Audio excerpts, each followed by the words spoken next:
Queridos hermanos, hoy quiero hablarles sobre el COVID porque todos los hombres buscamos defendernos frente a un virus que nos amenaza y algunas veces esas amenazas que tienen nuestra vida son permitidas por Dios para que nosotros comprendamos grandes beneficios, grandes verdades, ni más ni menos la muerte y la enfermedad. Ustedes saben que nosotros creemos que el hombre por naturaleza es mortal, porque tiene un aspecto inmortal que es el alma, pero tiene un aspecto corruptible que es el cuerpo.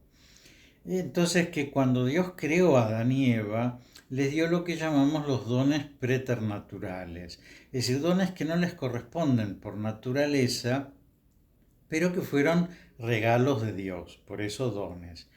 Uno de esos regalos era la inmortalidad, es decir, Adán y Eva no debían morir. ¿Por qué? Porque Dios no solamente amaba el alma de Adán y Eva, el espíritu de Adán y Eva, sino que amaba los ojos de Adán y Eva, la voz de Adán y Eva, las manos de Adán y Eva. Y entonces evidentemente no quería que esa naturaleza humana, que tiene un aspecto material y un aspecto espiritual, conociera la corrupción de la muerte. Y entonces había prevenido al aspecto corporal del hombre de la muerte. Bueno, cuando el hombre peca contra Dios, Dios le quita los dones preternaturales. Nosotros podríamos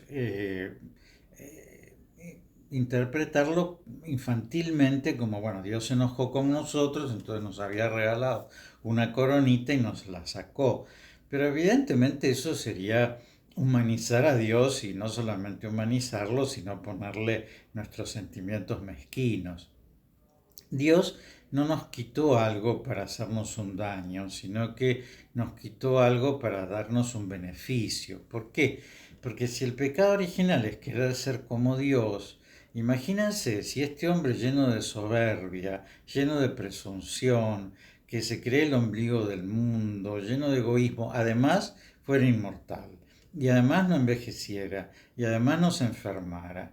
Y bueno, evidentemente tendríamos a hombres tan llenos de orgullo que su salvación sería absolutamente imposible.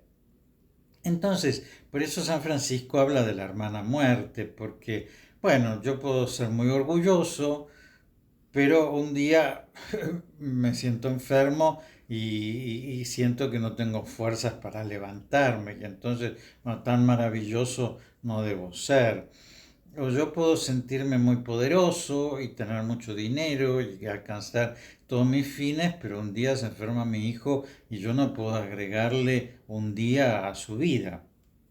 Entonces, evidentemente, estas ayudas de Dios que son dolorosas, dolorosas para nosotros y más dolorosas también para Dios, porque Dios ama nuestro cuerpo, ama nuestra naturaleza humana, no quiere que envejezcamos, ni quiere que nos enfermemos, ni quiere que nos muramos, pero si nos da esta ayuda para que nuestro orgullo de alguna manera se pinche. Entonces, bueno, ¿se acuerdan ustedes que el Génesis nos cuenta que el hombre en esta peregrinación terrena empieza a labrar la tierra, a recoger cosechas y entonces empieza a sentirse seguro y empieza a hacer graneros y entonces piensa en construir una gran ciudad que se llama Babel, en la cual va a haber una gran torre que es un gran granero, en donde evidentemente va a tener su seguro asegurado, su futuro asegurado, perdón. Es decir, no va a tener que preocuparse por nada porque va a tener un montón de recaudos que le va a permitir estar más allá de si llueve o si no llueve, si hay buena cosecha o mala cosecha.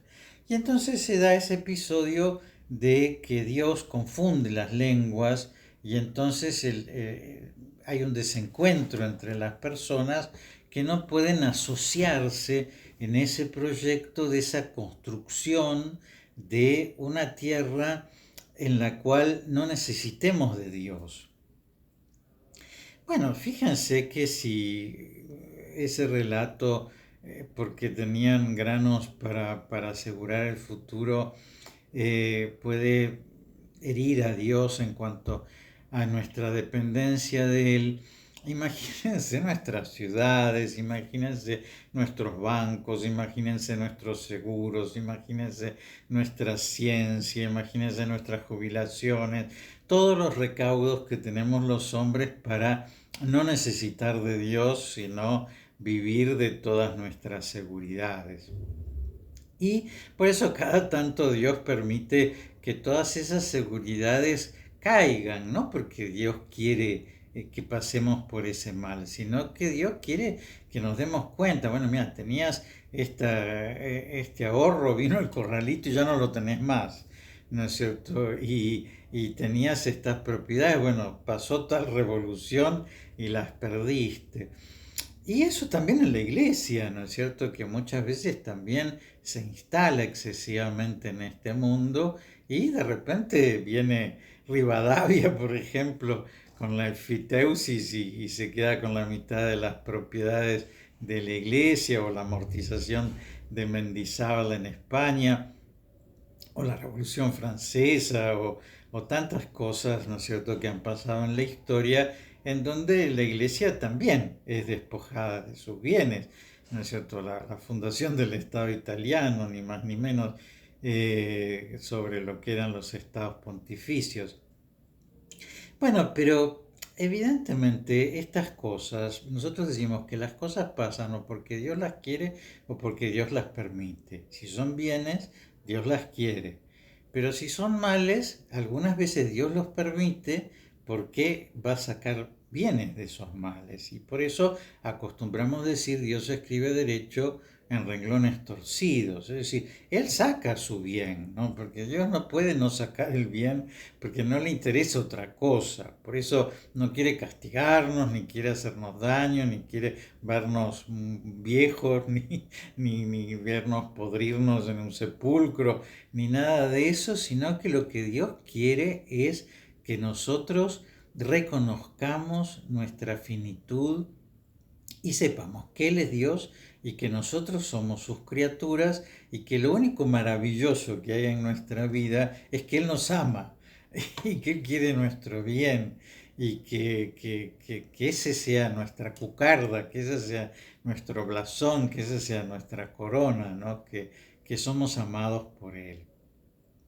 Entonces, aplicado esto que les digo al coronavirus, es decir, nosotros lógicamente nos estamos vacunando contra este virus para que este virus no nos haga daño. Y está muy bien, ¿no es cierto? Y tenemos que cuidar nuestra salud, porque parte del mandamiento de no matar supone eso, cuidar nuestra salud, la nuestra y la de los demás, por supuesto.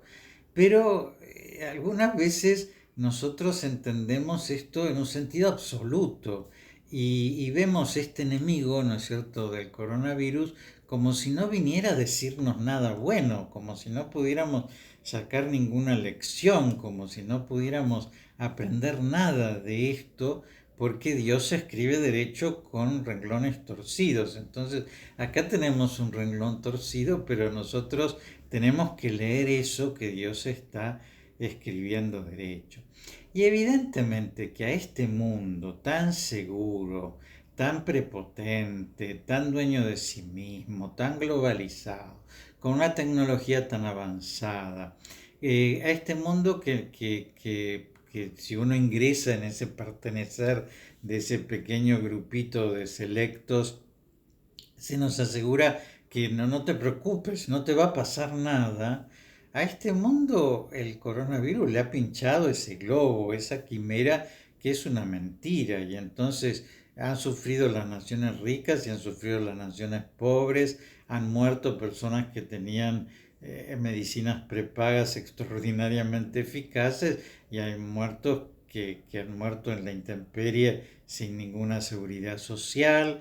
Bueno, y evidentemente esto nos tiene que hacer reflexionar, por eso hay que que vacunarnos contra el coronavirus, pero por otra parte hay que aceptar esta vacuna que Dios nos da contra otras cosas peores, ¿no es cierto?, que el coronavirus, que es nuestra insolencia, nuestra seguridad, nuestra avaricia, que es la idea del sálvese quien pueda, y si yo estoy dentro de ese grupito de selectos, no me importa lo que pasa en el resto del mundo.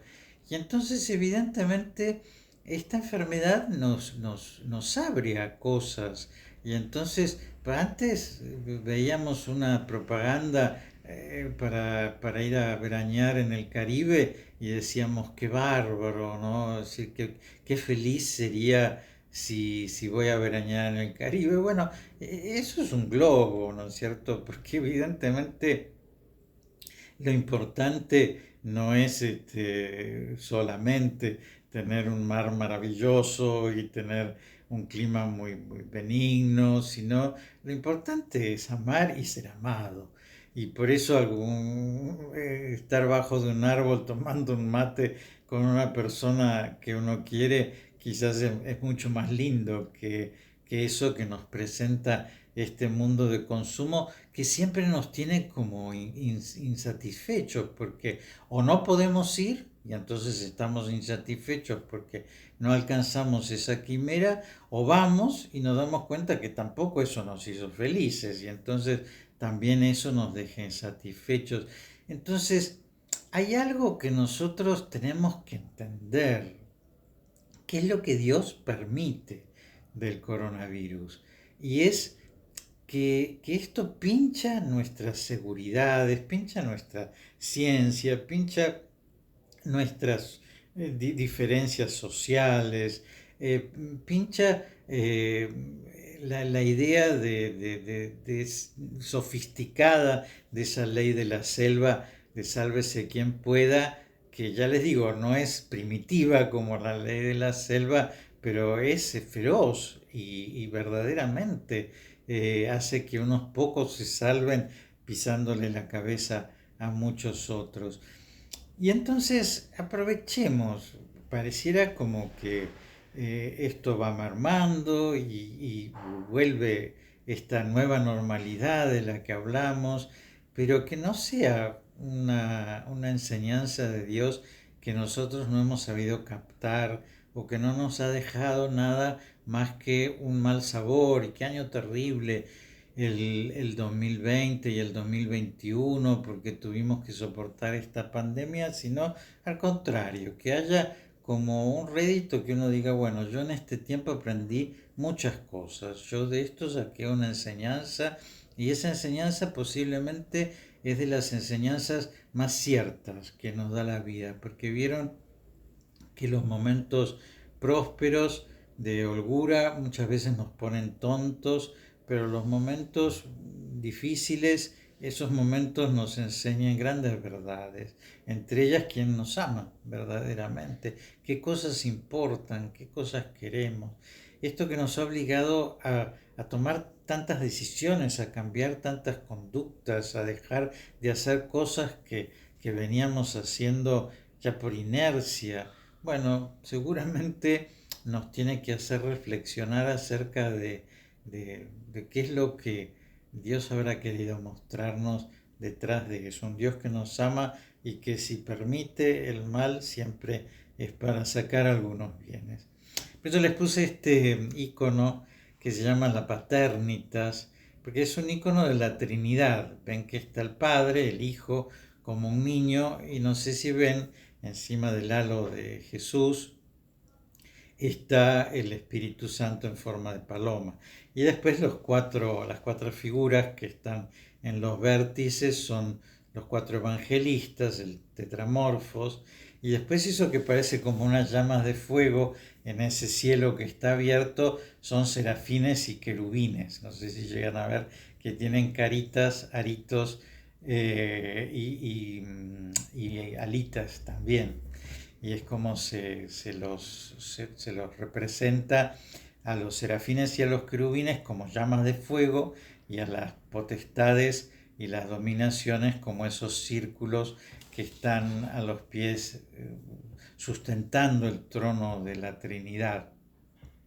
Pero fíjense que nos llama la atención en esta Trinidad que la segunda persona, es decir, el Hijo, el Verbo que se hace carne en Jesucristo, no es un Jesucristo adulto, sino que es un Jesucristo pequeño que está sentado en el regazo del Padre, porque en el fondo Jesucristo, claro, es un adulto, Jesucristo llega a los 33 años de edad, históricamente, da su vida por nosotros, en medio de su madurez humana, pero nos dice que si no somos como niños, no entraremos en el reino de los cielos, porque para sentarse en ese lugar junto con Él, tenemos que reconocer nuestra condición de hijos.